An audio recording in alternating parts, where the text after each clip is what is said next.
Bom dia, ouvintes dessa conceituada emissora. Bom dia, meu grande amigo, Dr. Antônio Walter Fujoéria, e a você. Realmente, estamos aí praticamente no final do ano, né? Segundo semestre.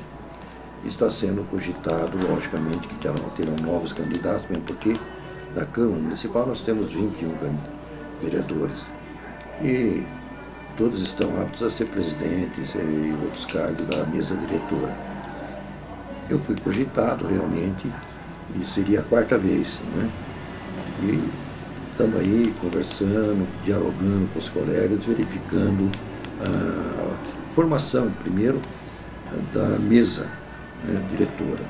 E depois, sim, nós vamos conversar com os vereadores, como sempre fizemos democraticamente. O senhor acha que o nome do senhor está bem cogitado para assumir a presidência no ano que vem? Entendo que sim, entendo que os colegas sentem que nós fizemos nas 3 vezes que fomos presidente um trabalho junto com todos os vereadores. Prova é que nas 3 gestões todas as contas já foram aprovadas. Isso é muito importante. Isso eu não devo à mesa só diretora, devo a todos os vereadores, mesmo porque houve um apoio maciço em todas as 3 vezes que eu fui presidente desta casa. E também vale lembrar que, como presidente da Câmara, é um cargo muito importante, também pela honestidade que o senhor vem prestando ao longo dos anos, né, doutor Edson? Eu agradeço as suas palavras, né?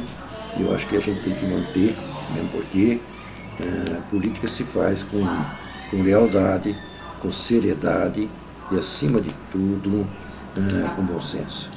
E você acredita que dentro de alguns meses o nome do presidente já pode ser anunciado, ou de repente o nome do senhor pode ser anunciado como presidente da Câmara Municipal 2015 até 2016? Como pré-candidato, sim, não tenho dúvida nenhuma. Você, já conversando com vários colegas, eu já lancei meu nome como candidato, como pré-candidato ou candidato mesmo.